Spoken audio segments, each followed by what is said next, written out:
आज आपको मैं एक ऐसे केस के बारे में बताने जा रही हूँ, एक ऐसी हैवानियत की सच्ची दास्तान आपके साथ शेयर करने जा रही हूँ जिसे सुनने के बाद आपकी रूह कांप जाएगी। हम लोगों को सिखाया जाता है कि गलत कर्म मत करें, नहीं तो कलयुग में जाना होगा, लेकिन हम में से बहुत सारे मासूम आज की इस दुनिया में कलयुग जैसी जिंदगी भोग रहे हैं और जो उनको भुगता रहे हैं वो बिल्कुल खुले आसमान के नीचे सांस ले रहे हैं, अपनी जिंदगी खुशियों से मना रहे हैं। आज का किस्सा सुनने के बाद मैं अपने आंसू नहीं रोक पाई थी, तो मुझे लगा क्यों ना आपके साथ ये साझा किया जाए और आपका इस इंसिडेंट को सुनने के बाद क्या रिएक्शन होगा, आपके दिल में पहली क्या बात आई, प्लीज कमेंट सेक्शन में जरूर बताइएगा। ये कहानी एक छोटी सी बच्ची की जो नई शादी कर अपने घर की तरफ जाती है, ससुराल, जिसे हमें हमारे माँ बाप के द्वारा यही सिखाया जाता है, हमारे समाज के द्वारा यही सिखाया जाता है कि अगर आपके साथ अच्छा हो या बुरा, डोली एक बार उठती है और फिर उस घर से अर्थी उठती है। क्या सच में इस कहानी को सुनने के बाद आप भी अपने बच्चों को यही सीख देंगे या फिर ये कहेंगे कि गलत के खिलाफ आवाज उठाना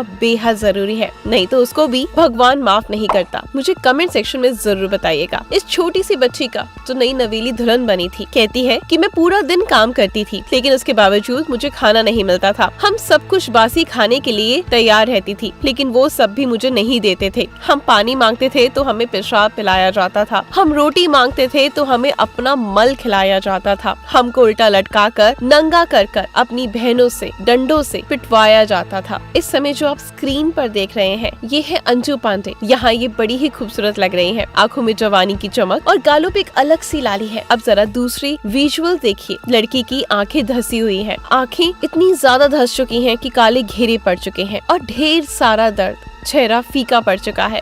बाल ऐसे लग रहे हैं जैसे कितने सालों से कंघा ना किया हो, नहाया ना हो। कितना अंतर है ना दोनों चीजों में। ऐसा लग रहा है कि दोनों अलग अलग लड़की हैं, लेकिन माफ करिएगा ऐसा कुछ भी नहीं, ये दोनों सेम लड़की हैं। यानी पहले इस विजुअल में जो लड़की है उसका नाम है अंजू पांडे, बस अंतर इतना है कि पहली तस्वीर 7 साल पहले की है। सिर्फ हम ही नहीं बल्कि इसके घर वाले भी अपनी बेटी को पहचान नहीं पाए थे। लेकिन इन 7 सालों में ऐसा क्या हुआ, उस लड़की की ऐसी हालत क्यों हो गई? जब आप इसके पीछे की कहानी जानेंगे तो आपका इंसानियत से भरोसा उठ जाएगा। कोई कैसे इतना सख्त हो सकता है। मैं सच कहूँ तो आज की इस कहानी सुनने के बाद मैं अपनी औलाद को कभी ये सीख नहीं दूंगी कि अगर तुम पर जुर्म हो रहा है तो भी तुम्हें शादी निभानी है, क्योंकि नहीं तो समाज क्या कहेगा। लेकिन जब मेरी बेटी की अर्थी उठेगी ना तो वही समाज सिर्फ अपने घर से वीडियो बनाता दिखेगा। कोई भी मुझे सपोर्ट करने या मेरी बेटी को इंसाफ दिलाने नहीं आएगा। तो मैं इस वीडियो को देखने वाली हर उस माँ, हर उस बेटी, हर उस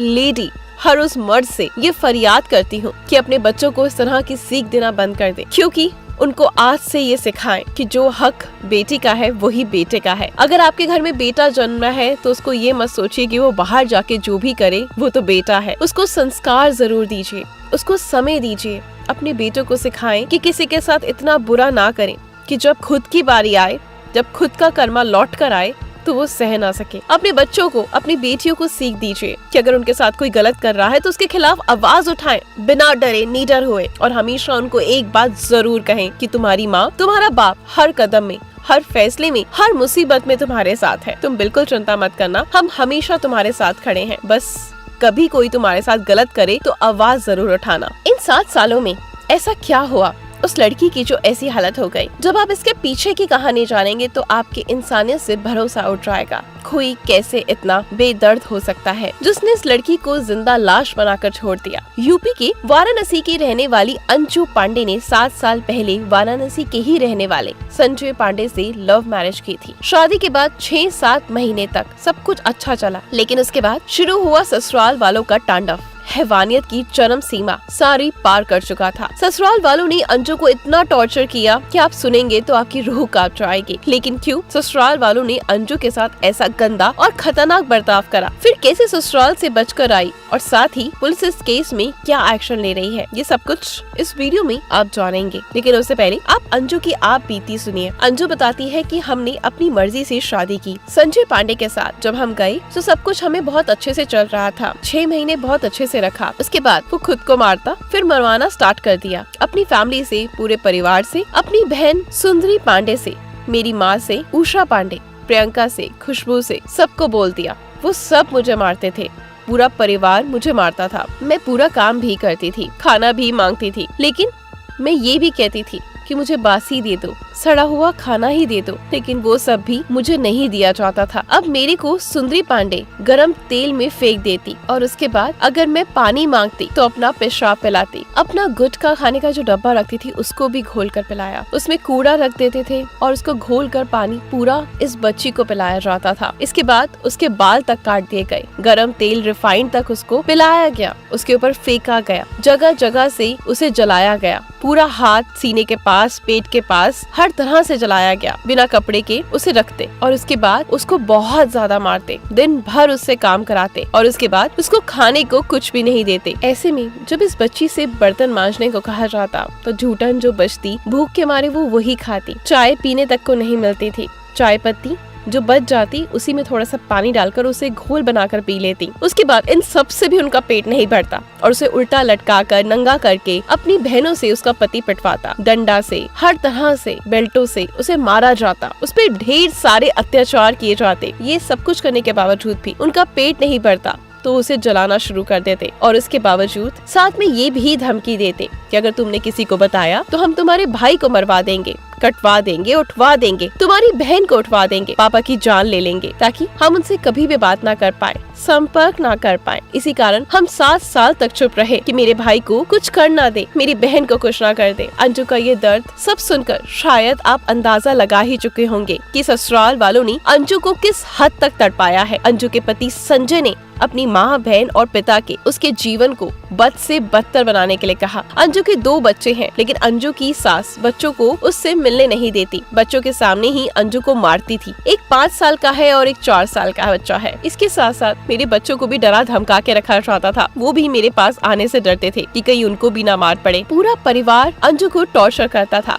सुंदरी पांडे, सास उषा पांडे, प्रियंका, ससुर और खुशबू पांडे और अंशु पांडे के हस्बैंड भी उसे मारते थे। साथ ही साथ बाकी सारे लोगों से उसको मार पड़वाते थे। इसके साथ साथ अंशु पांडे का जो मौसी का बेटा था, यानी उसका भाई लगता था, वो भी उसके पति को ये कहता था कि इसको खूब मार और मैं तेरी दूसरी शादी करवा दूंगा, तो बिल्कुल फिक्र मत कर, तेरे लिए हम बहुत ही सुंदर बहू लेकर आएंगे जो कि काफी ज्यादा सुंदर होगी, जिसके साथ तू आराम से रह सकता है और मैं इस चीज की गवाही दूंगा। किसी ने अंजू का साथ नहीं दिया और आखिरकार वो दिन आ ही गया जब अंजू ने अपने लिए कदम उठाने की सोची और आखिरकार वो दिन आ ही गया जब अंजू ने इस नर्क से अपने आप को बाहर निकालने का फैसला किया और अपने लिए एक कदम उठाया। और ऐसे में उसने अपने ससुराल से भागने का प्लान बनाया और वो पुलिस में रिपोर्ट दर्ज कराई, लेकिन पुलिस भी कोई कार्रवाई करने को तैयार नहीं थी। ऐसे में जब उसको कोई रास्ता नहीं मिला, पुलिस ने भी अंजू का साथ नहीं दिया, तो वापस वो अपने घर गई, अपने ससुराल गई।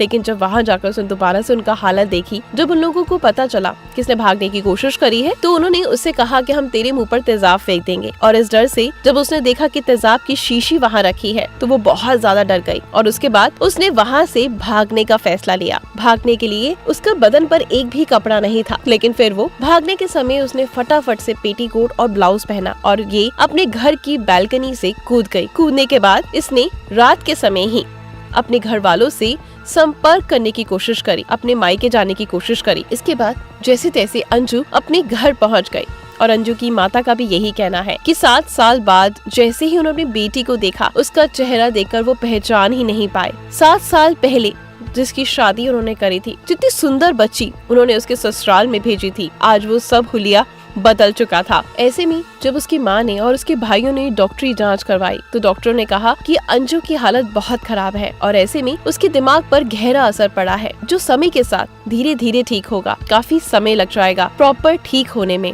और ऐसे में अभी भी अंजू का इलाज चल रहा है। अंजू का कहना है कि पुलिस ने अभी तक कोई कार्रवाई नहीं की, एक भी गिरफ्तारी नहीं हुई, पुलिस कोई एक्शन नहीं ले रही। आपका क्या कहना है? क्या सच में इंसानियत मर चुकी है? पैसों के बिना इस दुनिया में कोई किसी का काम नहीं करता, किसी के दिल में किसी के लिए जगह ही नहीं रही। अगर एक गुनाहगार है तो दूसरे उससे बड़े गुनाहगार हैं, जो उस गुनाह को और ज्यादा पैदा कर रहे हैं और ज्यादा गुनाहगार के इरादे बुलंद हो रहे हैं। आज के समय हर गुनाहगार ये मान चुका है कि वो बिल्कुल खुला आजाद पंछी की तरह घूम सकता है, चाहे वो कितना भी किसी को टॉर्चर क्यों ना कर ले, किसी को मौत के घाट क्यों ना उतार दे, लेकिन फिर भी वो एक आजाद पंछी है, उसका कोई कुछ नहीं बिगाड़ सकता। जिसकी वजह से आज के समय में, या हम कहें इसे कलयुग चल रहा है, भगवान का प्रकोप सब पर हावी हो रहा है। लेकिन मैं उन लोगों को ये कहना चाहूंगी कि जो लोग ये सोच कर बैठे हैं कि आज जो वो कर रहे हैं उनका कर्मा कभी उनके आगे नहीं आएगा, ये बिल्कुल गलत है। आप अपने बड़े गुरु से, अपने माँ बाप से भी सुनते हैं कि कोई बच्चा पैदाइशी होने पर